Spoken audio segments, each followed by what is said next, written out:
Good morning student, एक बार फिर से आप सबका स्वागत है केमिस्ट्री की इस क्लास में। आज हम पढ़ेंगे एलिमेंट ऑफ सिमेट्री, सममिति के तत्व। हमारी यूनिट चल रही है आइसोमेरिज्म, समायोजकता। उस यूनिट को हम आगे बढ़ाते हैं। पहले जो लेक्चर हुआ था अपना, उस लेक्चर में हमने ये कवर किया था कि जो आइसोमेरिज्म के टाइप्स हैं, वो जो प्रकार है आइसोमेरिज्म के, यानी कि समायोजकता के जो प्रकार है वो कितने प्रकार होते हैं और किस किस प्रकार की समायोजकता होती है, वो हमने जो लास्ट लेक्चर था उसमें हमने कवर कर दिया था। आज हमारा लेक्चर नंबर 2 है और इस लेक्चर में हम कवर करेंगे कि जो एलिमेंट ऑफ सिमेट्री या सिमेट्री के जो तत्व होते हैं वो कौन कौन से तत्व होते हैं और उन तत्वों का इस आइसोमेरिज्म में, समायोजकता में रोल क्या रहता है, वो आज हम कवर करेंगे। तो सममिति के तत्वों की अगर मैं बात करूं तो मुख्य रूप से 3 तत्व होते हैं। वो कौन कौन से? एक तो सममिति का तल, सममिति का अक्ष, और एक होता है सममिति केंद्र, यानी कि प्लेन ऑफ सिमेट्री और एक्सिस ऑफ रोटेशन। और बात करूं तो एक होता है सममिति का केंद्र, यानी सेंटर ऑफ सिमेट्री। ये 3 अपने पास एलिमेंट होते हैं। ये तीनों एलिमेंट क्या होते हैं, इसका काम क्या होता है?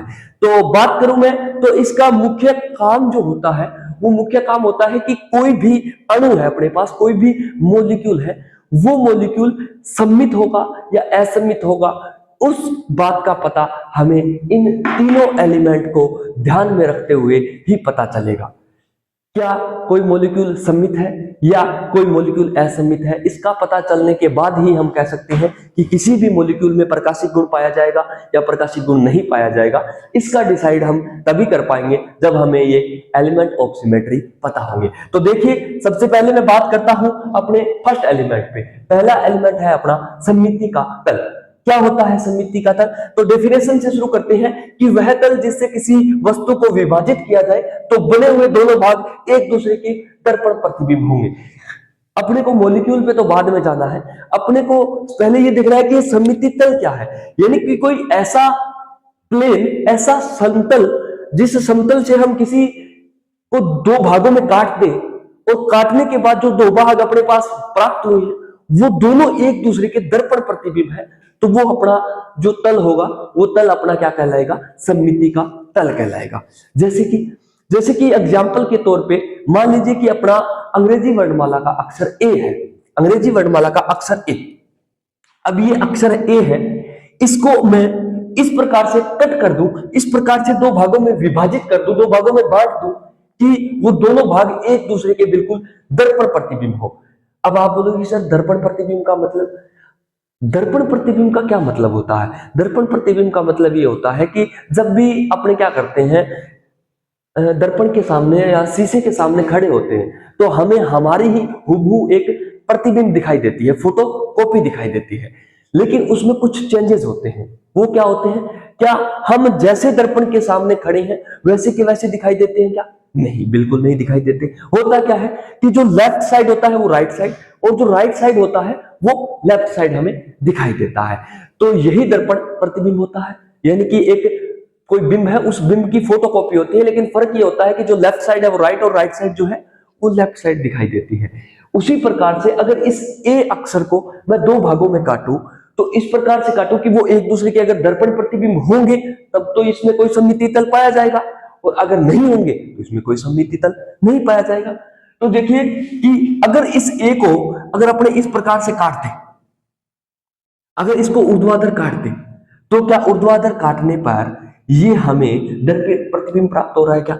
नहीं, बिल्कुल नहीं, क्योंकि ये और ये एक दूसरे के दर्पण प्रतिबिंब हो सकते हैं क्या? इसको इस प्रकार से काटा तो हमें ये प्राप्त हुआ, एक तो ये प्राप्त हुआ और एक हमें ये प्राप्त हुआ। क्या ये दोनों एक दूसरे के कभी प्रतिबिंब हो सकते हैं क्या?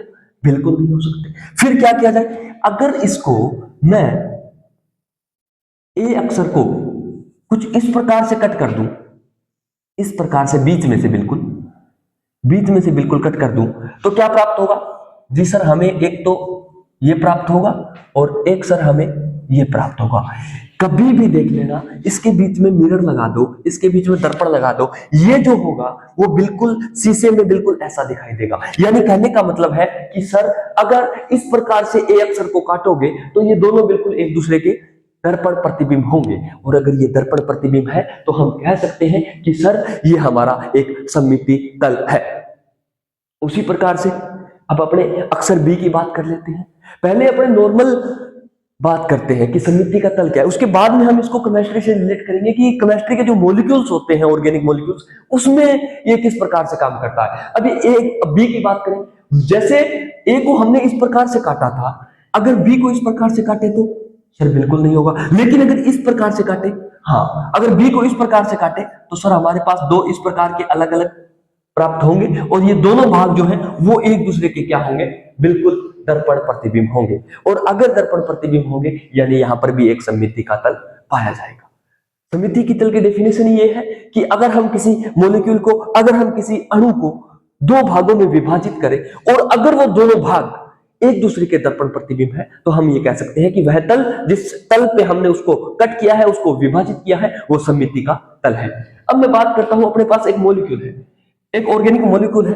अगर इस मॉलिक्यूल को अपने कट करें, क्या दोनों एक दूसरे के दर्पण प्रतिबिंब होंगे क्या? हाँ जी सर, बिल्कुल एक दूसरे के दर्पण प्रतिबिंब होंगे। अगर इसको इस प्रकार से कट कर दिया जाए या इसको इस प्रकार से कट कर दिया जाए तो ये दोनों एक दूसरे के क्या होंगे, दर्पण प्रतिबिंब होंगे। अगर ये दोनों एक दूसरे के दर्पण प्रतिबिंब होंगे तो हम कह सकते हैं कि यहाँ पर सर सममिति का तल क्या होगा, प्रेजेंट होगा, सममिति का तल पाया जाएगा। ये है अपना first element, element of symmetry. तीन होते हैं टोटल एलिमेंट, ये अपना फर्स्ट एलिमेंट है सममिति का तल। अब मैं चलता हूं दूसरे एलिमेंट पे। दूसरा एलिमेंट है सममिति अक्ष, या इसको हम घूर्णन अक्ष भी कहते हैं। इसका दूसरा नाम क्या है भी? इसका दूसरा नाम एक और भी होता है, घूर्णन अक्ष, एक्सिस ऑफ रोटेशन। इंग्लिश की बात करूं तो एक्सिस ऑफ रोटेशन, अगर इसकी बात करूं तो इसको कहते हैं plane of symmetry, plane of symmetry, इसको प्लेन ऑफ सिमेट्री और इसको कहते हैं सममिति अक्ष, या इंग्लिश में बात करूं इसकी तो एक्सिस ऑफ रोटेशन या घूर्णन अक्ष, एक्सिस ऑफ रोटेशन कहते हैं। अच्छा, ये क्या होता है? सबसे पहले डेफिनेशन पता होगी तभी हमें समझ में आएगा कि सर बात किसकी करना चाहते हैं। तो वह अक्ष जिस पर किसी अणु को घुमाने पर नया रूप उसके मूल रूप पर अध्यारोपित हो जाए। यानी कहने का मतलब है कि कोई भी चीज है, मॉलिक्यूल छोड़ दो, बाकी सब छोड़ दो, कोई भी एक चीज है, जैसे कि मान लीजिए मेरे पास ये मार्कर है, इस मार्कर को मैं कितने डिग्री पर घुमा दूं, कितने डिग्री का मतलब है कि कोई भी एक अक्ष पर घुमा दूं, चाहे 90 डिग्री, चाहे 60 डिग्री, चाहे 80 डिग्री, चाहे 180 डिग्री, इसको घुमा दूं और घुमाने के बाद अगर वापस जिस रूप में मेरे पास था, अब इस मार्कर तो को अगर मैं वापस उसी रूप में प्राप्त करना चाहूंगा, जैसे मैंने अभी इस रूप में पकड़ रखा है इसको, अगर ऐसा का ऐसा मार्कर अगर मैं प्राप्त करना चाहूंगा तो इसको कम से कम 360 घुमाना ही पड़ेगा, तभी ये रूप वापस आएगा, तभी ये जो इसका लोगो है वो बिल्कुल आपके सामने आएगा। यानी कि एक ऐसा अक्ष जिसके ऊपर किसी मॉलिक्यूल को घुमा दिया जाए, कितने डिग्री घुमा दिया जाए, उतने डिग्री घुमा दिया जाए, ताकि जो प्राप्त रूप है नया रूप, वो नया रूप जो पहले मूल रूप था, घुमाने से पहले जो रूप था, उसके ऊपर अध्यारोपित हो जाए। तो ऐसे अक्ष को सममिति अक्ष या घूर्णन अक्ष कहते हैं। नहीं समझ में आया होगा आपको? आएगा भी नहीं, क्यों? क्योंकि इसको थोड़ा सा कॉम्प्लिकेशन है। अब यहाँ पे एक एग्जांपल के माध्यम से मैं आपको बताता हूं। मेरे पास एक मॉलिक्यूल है, मॉलिक्यूल क्या है कि HAHB। इस मॉलिक्यूल को मैं घुमाऊंगा, कितने डिग्री घुमाऊंगा ताकि वापस यही रूप मेरे पास प्राप्त हो जाए। अगर मैं इस रूप को 180 डिग्री घुमा दूं, 180 डिग्री घुमा दूं, अगर इसको बिल्कुल 180 डिग्री घुमा दिया जाए तो क्या ये रूप नहीं बन जाएगा? क्या बिल्कुल बन जाएगा।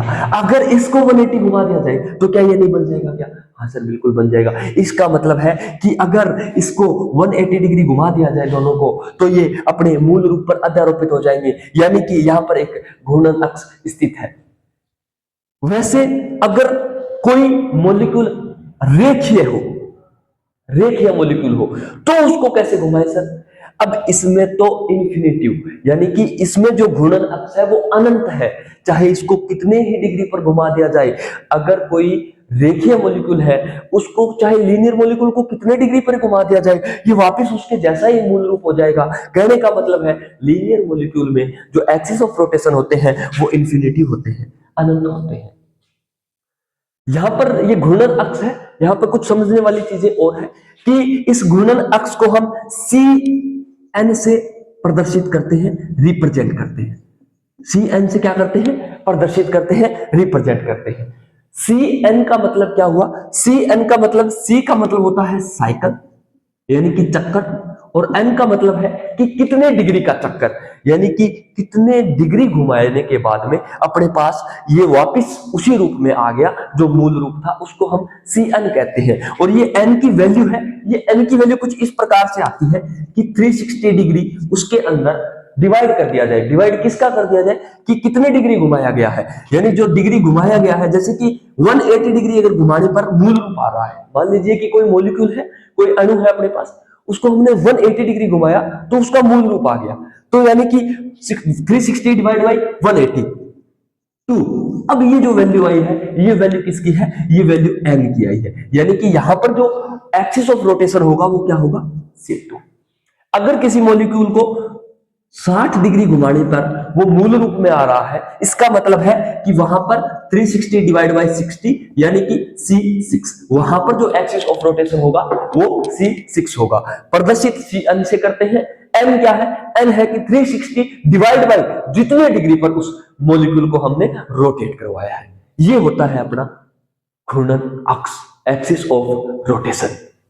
अब अपने पास एक और बच गया, वो है सममिति केंद्र, सिमेट्रिक सेंटर।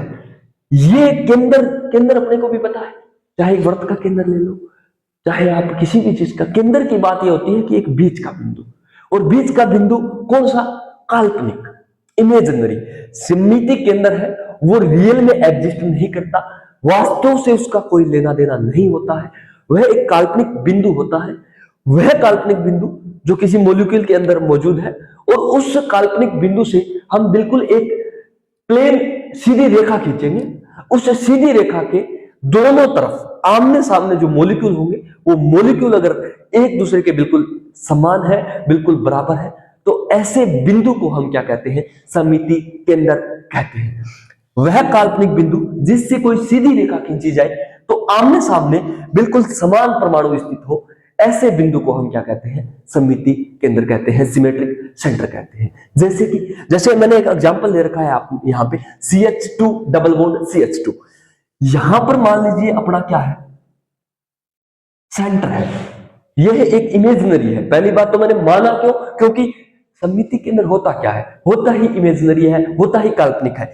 इस बिंदु से अगर मैं कोई एक सीधी रेखा इस प्रकार से खींच दूं, इस प्रकार से एक सीधी रेखा खींच दूं, क्या इस सीधी रेखा के इससे बराबर दूरी पर, अब ये भी नोट करने वाली बात है कि यहां से और यहां की ये दूरी जो होती है, ये दूरी भी बराबर होनी चाहिए। आमने सामने परमाणु तो बराबर होंगे ही होंगे, परमाणु तो समान होंगे ही होंगे, लेकिन ये भी शर्त है कि उस इमेजिनरी पॉइंट से, उस काल्पनिक बिंदु से जो उन परमाणुओं की दूरी है, वो दूरी भी बिल्कुल क्या होनी चाहिए, समान होनी चाहिए। तो यानी कि इस सेंटर से इस हाइड्रोजन और इस हाइड्रोजन की दूरी समान है, और दोनों तरफ ये हाइड्रोजन मॉलिक्यूल पाए जा रहे हैं। इसका मतलब है कि इस मॉलिक्यूल, इस CH2 डबल बॉन्ड CH2 में बिल्कुल एक क्या पाया जाएगा, सिमेट्रिक सेंटर पाया जाएगा, सममिति केंद्र पाया जाएगा। अगर यहां से इस प्रकार से भी लाइन खींची जाए तो सेम डिस्टेंस पे सेम मॉलिक्यूल यहां पर प्रेजेंट है। अगर इस प्रकार से लाइन खींची जाए तो भी सेम डिस्टेंस पे ये कार्बन मॉलिक्यूल मौजूद है। कहने का मतलब है कि यहां पर सेंटर ऑफ सिमेट्री बिल्कुल पाया जाएगा, सेंटर ऑफ सिमेट्री 101% इसमें पाया जाएगा। अब अगर बात करूं मैं बेंजीन की, बेंजीन जिसको कौन नहीं जानता, अगर आप केमिस्ट्री के स्टूडेंट हो तो बेंजीन तो जानते ही जानते हो। यह एक रिंग है, बेंजीन रिंग। अब अगर बेंजीन रिंग के बीच में मैं एक इमेजिनरी पॉइंट नोट कर दूं, काल्पनिक बिंदु, जिसको हम क्या मानेंगे, सेंटर ऑफ सिमेट्री मानेंगे। अगर इससे कोई भी रेखा खींच ली जाए, अगर इससे कोई भी रेखा खींच ली जाए इस सेंटर से होते हुए, कहीं भी समान दूरी पर समान मॉलिक्यूल प्रेजेंट होंगे कि नहीं होंगे, आप बताओ। क्यों? क्योंकि हमें पता है कि सर यहाँ पे carbon CH2 CH2 CH2 CH2 और ये CH2 ये CH2, यही होता है, यही होता है। अगर यहां से ये दूरी बिल्कुल समान, यहां से ये दूरी बिल्कुल समान, अगर सीधी रेखा खींची जाए, यहां भी CH2 यहां भी CH2, क्या ये सेंटर ऑफ सिमेट्री नहीं होगा क्या? बिल्कुल होगा, सेंटर ऑफ सिमेट्री 100% होगा। यानी कहने का मतलब है कि वह काल्पनिक बिंदु जिससे अगर कोई सीधी रेखा खींची जाए तो समान दूरी पर आमने सामने जो मौजूद परमाणु है वो अगर बिल्कुल समान उपस्थित है तो इसका मतलब है कि उस मॉलिक्यूल में, उस अणु में एक सेंटर ऑफ सिमेट्री मौजूद होगा, जिसे हम सममिति केंद्र भी कहते हैं। 3 एलिमेंट पढ़े हैं हमने सममिति के तत्व, एलिमेंट ऑफ सिमेट्री में। वो तीनों एलिमेंट में से अगर कोई भी एक, सममिति का तल, सममिति का अक्ष या घूर्णन अक्ष और सममिति केंद्र, सेंटर ऑफ सिमेट्री, इन तीनों में से अगर कोई एक भी किसी मॉलिक्यूल में मौजूद है, इन तीनों में से कोई एक भी अगर किसी मॉलिक्यूल में मौजूद है तो वो सममित तत्व होगा या सममित अणु होगा। वो क्या होगा? सममित अणु होगा, सिमेट्रिक मॉलिक्यूल होगा। और अगर वो सिमेट्रिक मॉलिक्यूल होगा तो उसमें कौन सी संभाव्यता पाई जाएगी वो हम पढ़ेंगे। अभी अपने पास एक नया टॉपिक आएगा, वो टॉपिक है नेक्स्ट टॉपिक, मॉलिक्यूलर किरेलिटी, आणविक किरेलता। उसको हम कवर करेंगे।